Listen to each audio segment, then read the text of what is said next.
To me, stunning landscape paintings depict a beautiful balance of realism and creativity. It's my goal to produce high-quality oil paintings that artistically capture breathtaking views for everyone to enjoy. Crater Lake is the first of 13 national parks I plan to paint. I hope to share the beauty of national parks with those who have not or cannot visit them in person, and to bring back special memories for those who have. Because national parks are relatively well known, it's important to me that I capture the essence of the landscape and provide a sense of realism. On the other hand, I also want my paintings to possess creativity and a touch of wonder.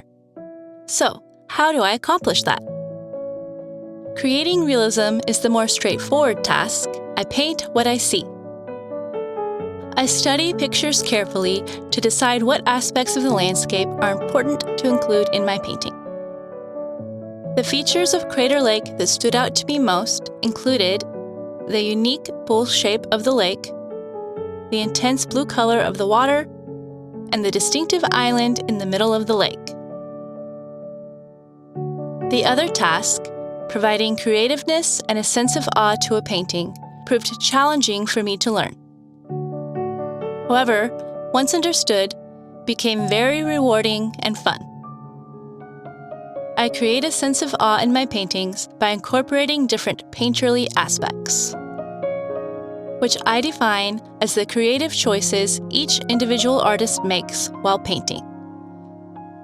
The colors, the placement of the objects, the time of day, etc.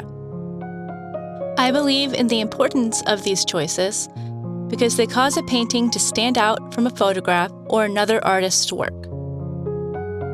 In this case, I chose to paint a sunset sky to add warmth, vibrancy, and contrast to the scene. The variety of hues in the sky also provided a wonderful array of colors for me to reflect in the water.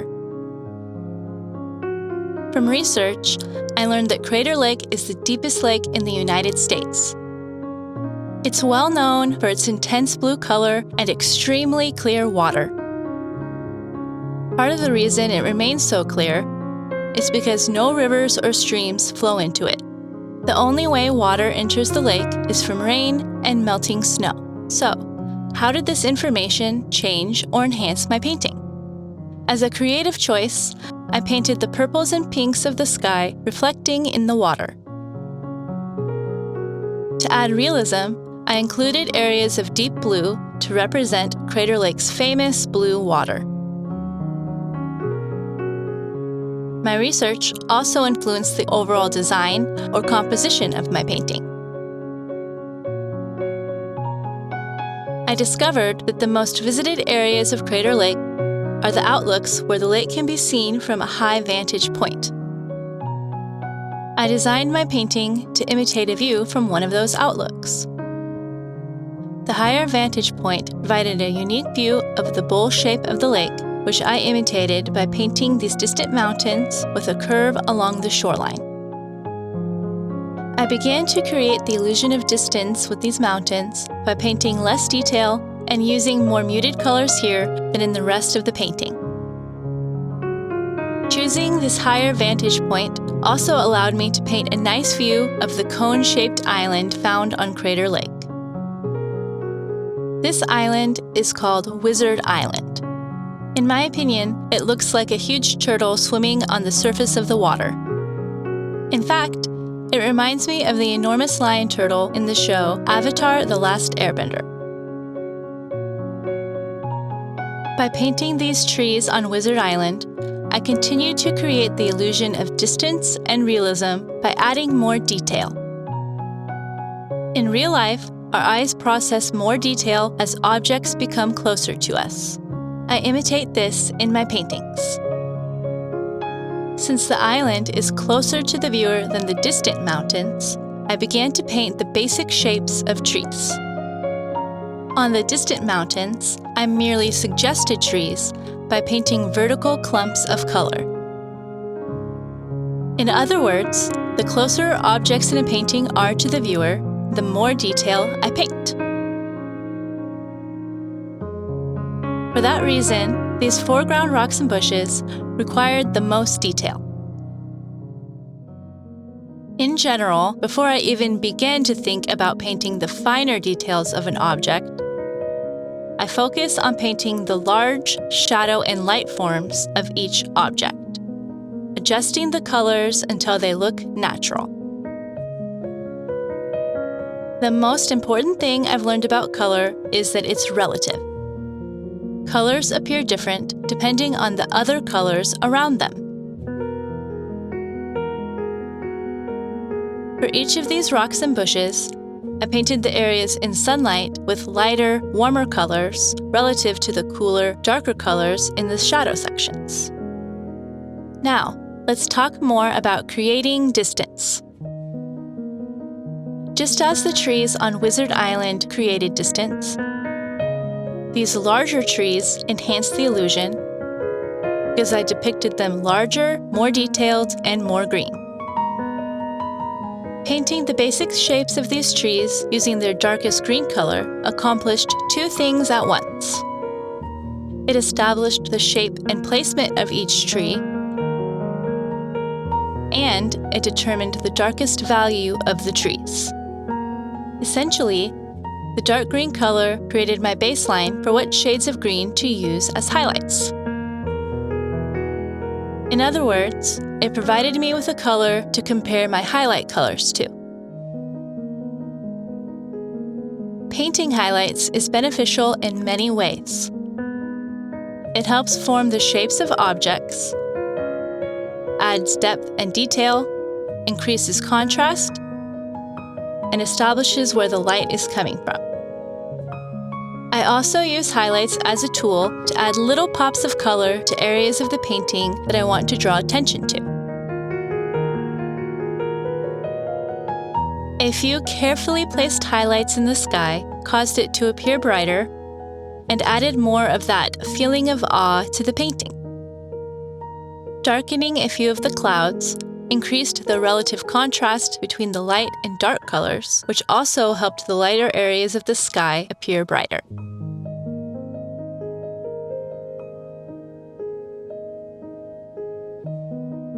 I find it incredibly interesting that Crater Lake only receives water from rain and snow. I felt moved to include snow as a prominent feature of my painting. Just like water, snow reflects the colors of the sky. These areas of snow on the mountains have a bit of the sky colors mixed into some white paint. By incorporating the same colors in the sky, the water, and the snow, I created a sense of uniformity throughout the painting. I believe uniformity in a painting is key to designing a cohesive, harmonious work of art. But without some regularity, a painting can appear chaotic and be potentially distracting for the viewer. I finished off Wizard Island by adding little pockets of snow and painting the island's reflection in the water. Just like using the same colors created uniformity, so did including areas of snow throughout the painting. Imagine how distracting it would be if I only painted snow in one section. Speaking of distractions, the colors in the water appeared a bit jagged and rough. I evened them out by creating a smoother gradient between each color, which caused the transition from one color to the next to appear seamless. The sky colors reflecting in the water helped create the illusion of light in my painting. These highlights on the trees accomplished the same thing. By painting the brightest highlights on the sides of the trees facing the sun, I imitated sunlight shining on and through the trees. In my opinion, this painterly decision helped create a sense of wonder in the painting. My favorite artworks are the ones that capture an alluring representation of light. The best way I've found to achieve this in my paintings is by creating separate, distinct light and shadow areas. Earlier, I painted the large shadow and light sections of these rocks and bushes. Here, I worked on adding smaller details within those areas.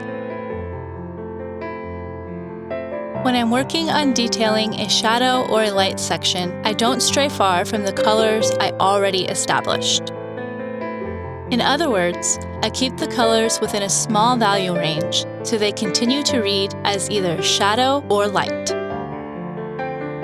This keeps the areas separate and distinct and allows me to paint a beautiful representation of light. The way I paint light tells a story. It's important to me to accurately portray light because it provides the viewer with so much information.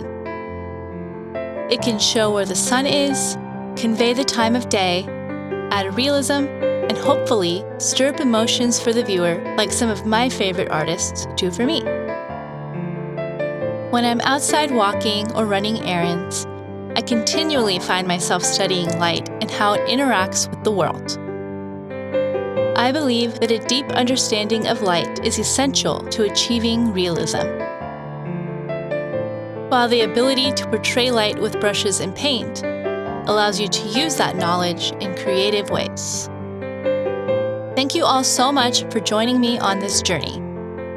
I plan to create at least 12 more landscapes from different national parks across America. Each painting takes me at least 6 weeks to paint, so settle in for a marathon. The idea of painting national parks actually came from my mom. I love hearing her excitement as she shares her passion of visiting national parks. I dedicated this painting of Crater Lake to her. The original painting is now hanging on my mom's wall in its new home. But canvas, poster, and metal prints of the painting are available on my website, landscapesbyashleigh.com. If you enjoyed this video, please help me out by clicking the like button. Thanks for watching, and I'll see you in the next video.